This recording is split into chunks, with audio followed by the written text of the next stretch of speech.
This is the Shine On You Crazy Daisy podcast, and I'm your host, Trudy Simmons from the Daisy Chain Group, providing platforms and opportunities for businesswomen to be seen and heard. This platform is for the women entrepreneurs that want to hear the real stories of what it takes to be yourself and run a business with all the different hats that you might have to wear. Come and join the Shine On You Crazy Daisy membership, offering online networking, co-working, collaboration and monthly masterclasses for you to grow your knowledge. Go to thedaisychaingroup.com for more information. These are the platforms to hear and share the stories of the tenacious, the rebellious, and the resilient women that are working towards the future that they build for themselves and their families. Hello and welcome to the Shine On You Crazy Daisy podcast. I'm your host, Trudy Simmons, and today I am thrilled and excited to introduce you to Kirsty Dorling from the Insta House. Kirsty, thank you so much for being involved in the book and the podcast. Please tell us about your business. Oh, thanks, Trudy. Well, the Insta House is there to structure and create content for small businesses on social media.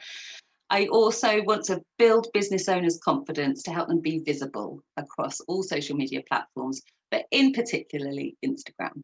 And you do. Amazing. Thank you. At the start of your chapter, you talk about the fact that you were once a teacher. You were once a teacher. Yes. And it is hard to think that you could do anything else when you are a teacher. Why is that? For me, I think probably a lot of teachers might agree with this.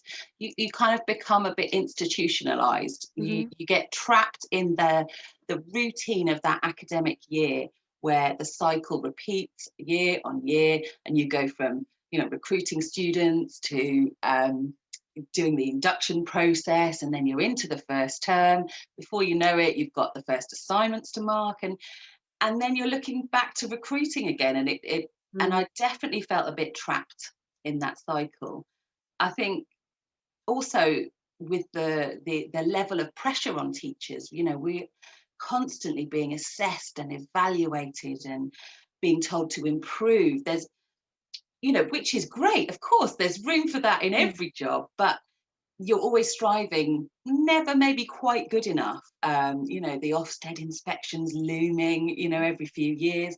And over time, I think that really damages your self-belief that you could do anything else, Well, and your belief and your confidence comes from that institutionalized feeling of where's that next parameter going to come from? Where's the next KPI going to come from that we have to meet? And as much as that happens in a lot of different jobs, it really struck me when you said that in the chapter, because I see that in a lot of friends that are teachers, in that feeling of, well, what on earth would I do if I wasn't doing this? Because it is so it is so insular in the way that I don't mean that to sound in a really bad way, but it is it's what when you are born to be a teacher and that, it feels like doing anything else is going against what you were born to do. Whereas there's a lot of ways to be teaching, as you have found out. Well, Tell us about your pajama drama journey and where it has led you. Okay, so I discovered pajama drama quite by chance. I'd left teaching. I'd made that decision and was thinking, right, what on earth can I do now? Was thinking, do I become a childminder? Do I, I all sorts of different ideas, and stumbled over pajama drama scrolling through Indeed, I think it was. This sounds really tacky, but I'm going to say it anyway. I found my joy again. I think, when I was teaching in a further education college, so with 16 to 19-year-olds. And I think I was worn down by an awful lot of teenage angst over 16 years, and there's nothing more joyful than a room full of 3-year-olds ready to play and ready to have an adventure. So that was wonderful. And I found a new type of confidence as well doing pajama drama. I had a big realization a few days before I was supposed to launch my first classes, when I thought, actually, I had nobody booked on. and panic was setting in a little bit. I was thinking, this is my business, this is my big launch, and I really cared about it. So took myself off down to the high street with a huge bunch of balloons and my speaker, and just set up and started singing songs and, you know, handing out balloons. And believe me, I was not a confident person before I started Pajama Drama. I was hid behind my teacher persona. And but I think it was that pride over running my own business. This was mine, and I had to make it work, you know. So just to say, Pajama Drama was, just quickly tell people what Pajama Drama was. So Pajama Drama, it's a franchise business. So I bought the Southampton franchise. It's been running years and years, since 2005, and we run imaginative drama and play classes for young children, babies and young children from about 6 months to 7 years old. We run sessions, you know, in private settings, with public classes, in nurseries, in schools. We also do interactive performances and bigger events. And it really is a unique program, a unique thing, because we, unlike a lot of children's groups, we don't use any stuff. We don't use props and costumes and things like that. We use our imagination, and that's the key, I think. Kirsty, what I want to thank you for what is Pajama Drama, because I'm an absolute child, we all know that. And I love being childish, because I think that brings you back to a sense of innocence and joy that we tend to lose as adults. And when lockdown first happened with COVID, within a month after that, there was so much fear, especially in the communities that we're in and that I run, of businesswomen that were just so stuck in their heads of fear with COVID, in their homes with kids that were scared, with husbands that were scared, with jobs that were going, with businesses that were suffering. And I spoke to you and said, would you do a play online on Zoom that we could come along to? And you did a session with us as adults, and I had my hair in bunches and the pom-poms out. And for that half an hour, it was nothing else mattered. We were just being what you told us to be a tree. Okay, I'm a tree. Be a beautiful butterfly. And I remember you saying that. And you managed to capture joy in that half an hour for all the people that turned up, and it was brilliant. You are so good at engaging with people, and that's what you're doing now as well. Yeah, I think that lockdown had a kind of a mixed, it was a sort of it was horrific, and possibly that was the start of the end for my Pajama Drama journey, but it also unlocked this thing for me that actually online so much is possible. And through social media, you know, we ran these online clubs throughout lockdown, which were really popular, and we had kids tuning in with their parents every day. We ran sessions. I was in front of my little phone in my living room all through lockdown running these sessions. But it made me realize that power of what you can communicate through a screen, and therefore what's possible within our social media world. I love your mantra that's in the chapter of see it, believe it, act on it. Where did this come from, and how is it shaping your future now? So it came originally from a TED talk that I discovered, again, quite by accident, like looking for inspiration on YouTube. And I discovered a TED talk from the fantastic Patty Dabrowski. Oh, I've got to say her name right. Patty Dabrowski.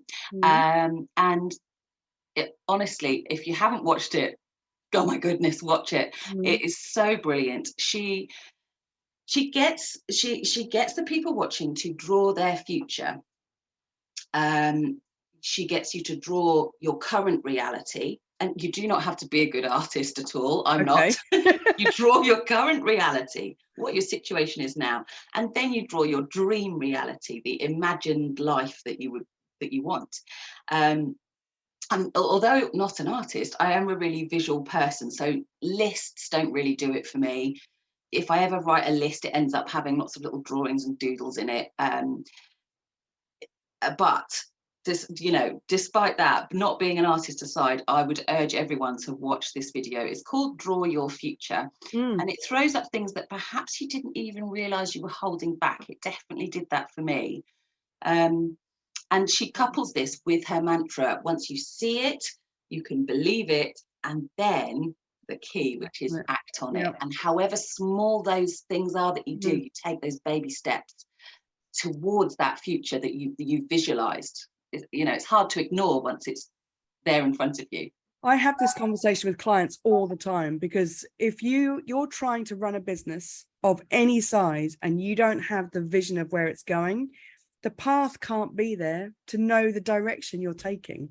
So if you don't have that end vision that you're aiming for, everything's just scattergun. Everything's just going in different ways, and you don't know what you're aiming for. So I just love seeing that in writing. See it, believe it, act on it. Yeah. Boom. Yeah. If there was one lesson you've learned that every entrepreneur should know, what would it be? Embrace the risk. Ooh, I think, now selling my pajama drama business and starting the Insta House, it is a big risk for me. But strangely, the last 6 years have really shown me that the big risks don't actually worry me anymore. For me, the biggest learning curve has been saying yes to the smaller risks. Yep. And putting myself out there.